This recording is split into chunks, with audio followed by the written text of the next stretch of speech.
नमस्कार, आप देख रहे हैं बक्सर तक। चलिए नजर डालते हैं आज की खबर पे। बक्सर पुलिस की स्पेशल टीम की बड़ी सफलता, हत्या में प्रयुक्त हथियार व मोबाइल बरामद।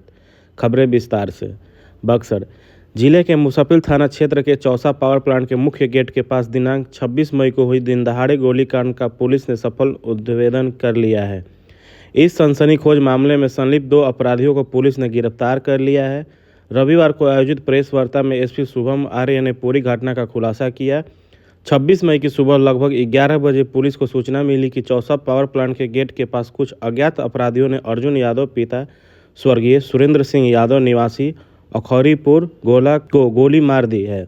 पुलिस तुरंत घटनास्थल पर पहुंची और घायल अर्जुन यादव को अस्पताल पहुंचाया, जहां इलाज के दौरान उनकी मौत हो गई। घटना के बाद मृतक के भाई के लिखित बयान पर मुसफिल थाना कांड संख्या 232/25 तारीख 28 मई को धारा 103/61, 2/3 5 BSS व 27 आर्म्स एक्ट के तहत प्राथमिकी दर्ज की गई है। एसपी शुभम आर्य ने मामले की गंभीरता को देखते हुए सदर डीएसपी धीरज कुमार के नेतृत्व में एक विशेष अनुसंधान टीम का गठन किया। टीम ने सीसीटीवी फुटेज के तकनीकी साक्ष्य और गुप्त सूचना के आधार पर 2 शूटरों को गिरफ्तार किया। पूछताछ में दोनों गिरफ्तार अभियुक्तों ने अपने अपराध को स्वीकार कर लिया है। वहीं अन्य फरार अभियुक्तों की तलाश में लगातार छापेमारी की जा रही है। गिरफ्तार आरोपियों की पहचान तूफानी कुमार गुप्ता पिता छोटेलाल गुप्ता निवासी जयपुर थाना इटाढ़ी के रूप में हुई है। दूसरा आरोपी नाबालिग है, जिसकी पहचान गोपनीय रखी गई है। गिरफ्तार अपराधियों के पास से एक देसी कांटा, 2 मोबाइल और घटना के समय पहना हुआ कपड़ा बरामद की गई। गिरफ्तार अभियुक्तों के आपराधिक इतिहास की जांच की जा रही है। छापेमारी में शामिल सदर एसडीपीओ धीरज कुमार, मुसफिल थाना अध्यक्ष शंभू भगत, डीआईयू प्रभारी सुधीर कुमार, डीआईयू यूसुफ अंसारी, रविकांत कुमार, मंगलेश कुमार, इटाढ़ी थाना अध्यक्ष सोनू कुमार, एसआई चंदन कुमार यादव व सशस्त्र बल शामिल रहे। प्रेस वार्ता में एसपी शुभम आर्य ने बताया कि अपराधियों के खिलाफ पुलिस की कार्रवाई जारी रहेगी। उन्होंने आम जनता से भी अपील की है कि यदि किसी के पास घटना से जुड़ी कोई भी जानकारी हो तो पुलिस को तुरंत सूचित करें। जी, मुफस्सिल थाना अंतर्गत में दिनांक 26 मई में चौसा पावर प्लांट के सामने अर्जुन यादव नाम की जो व्यक्ति थे, उनकी गोली मारकर हत्या कर दी गई थी। इसमें 3 उनको गोली मारी गई थी और जब वो प्लांट की तरफ जा रहे थे तो उन्हें 3 अपराध कर्मियों ने उनका पीछा करते हुए उनको रोका था और उसके बाद में गोली मार के वो फरार हो गए थे। मामले की गंभीरता को देखते हुए हम लोगों ने तुरंत इसमें एसआईटी टीम का गठन करते हुए मामले की छानबीन के लिए मल्टीपल टीम को लगाया था और इसमें अपराधियों की खासकर जो शूटर हैं उनकी पहचान के लिए हम लोग अलग अलग दिशा में बढ़ रहे थे आगे। इसी क्रम में हम लोगों को जितनी भी सीसीटीवी फुटेज बरामद हुई उसमें जो अपराधी जो हैं वो भागते हुए भी नजर आते दिखाई दिए थे। इसमें कि 3 अपराधी जो थे वो एक स्प्लेंडर की मोटरसाइकिल से जो है वो लोग आए थे और घटना के बाद में जो है वो इटाढ़ी के रास्ते जो है वो इटाढ़ी बेसिकली जो रास्ता जाता है उस तरफ आगे बढ़ते हुए बेचनपुरा जो रास्ता जाने वाली तरफ वहाँ की उस तरफ से फरार हुए थे। मामले में हम लोगों ने तुरंत कार्रवाई करते हुए तकनीकी एवं मानवीय आधार पे जो एक व्यक्ति के बारे में हम लोगों को जो पता लगा उसका नाम जो सामने आया वो है तूफानी गुप्ता।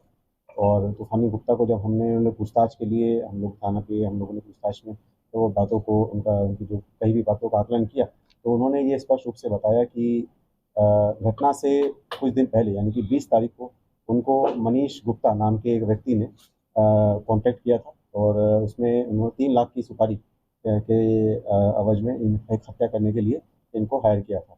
जिसमें कि मनीष गुप्ता ने इनको पहले ये बोला कि इनको 2 लड़के और लेके आने हैं, लेकिन जब ये लोग नहीं ये 2 लड़कों को नहीं जुगाड़ कर पाए तो इनको 1 लड़के जुगाड़ने के लिए बोला गया और एक व्यक्ति जो था मनीष गुप्ता खुद जो इस मामले में शामिल हुआ।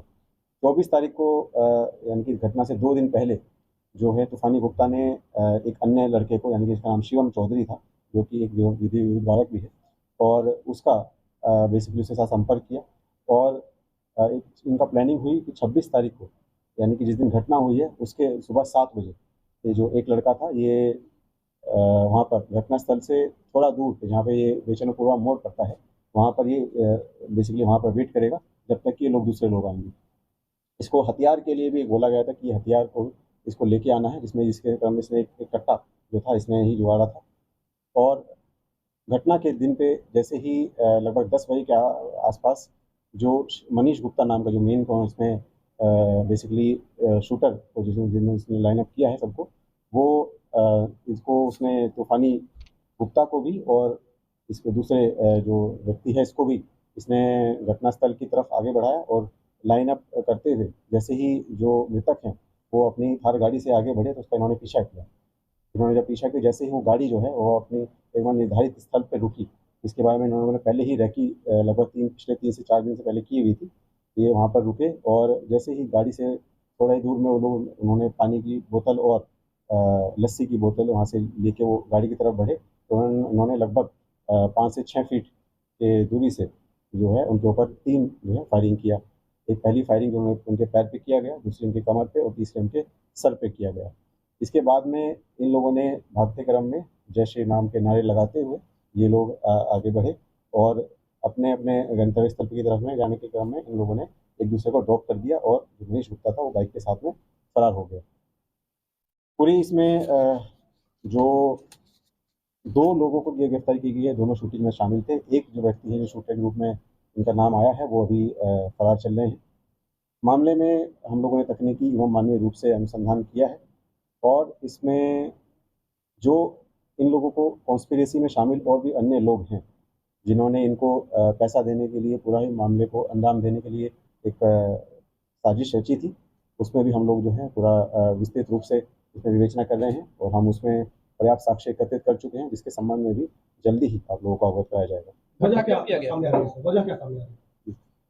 घटना का कारण देखिए जो सामने आया है वो ये है कि जो अर्जुन यादव थे वो कई सालों से यहाँ पे कॉन्ट्रैक्ट का काम करते थे और अभी भी उन्होंने कई बड़े प्रोजेक्ट को भी अपने खुद के कंट्रोल में लेके करवाया था।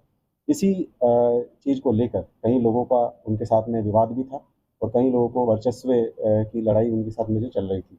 नए भी जो कॉन्ट्रैक्ट हैं जो भी सामने अभी आने वाले हैं और अभी जो चल भी रहे हैं उसमें भी कई व्यक्तियों के साथ में इनका विवाद जो है हाल में भी उत्पन्न हुआ था और आने वाले समय में भी इनका जो एक विवाद उत्पन्न होना और वर्चस्व की लड़ाई उत्पन्न होना ये एक जो है मामला पूरा उजागर हुआ है। इसमें हम लोग और गहनता से सभी चीज़ों कड़ियों को जोड़ रहे हैं, साक्ष्य एकत्रित कर रहे हैं और इसमें अगर और किसी का भी नया भी जो व्यक्ति का नाम जुड़ता है वो हम लोग जब जैसे ही इसमें विवेचना करेंगे उसके बाद में आप लोगों को अवगत कराया जाएगा। जितने नामजद हैं उनकी क्या भूमिका है? जी, सभी नामजद अभियुक्तों की भी उनके संबंध में भी हम लोग और साक्ष्य एकत्रित कर रहे हैं और उसके संबंध में भी हम लोग आगे कार्रवाई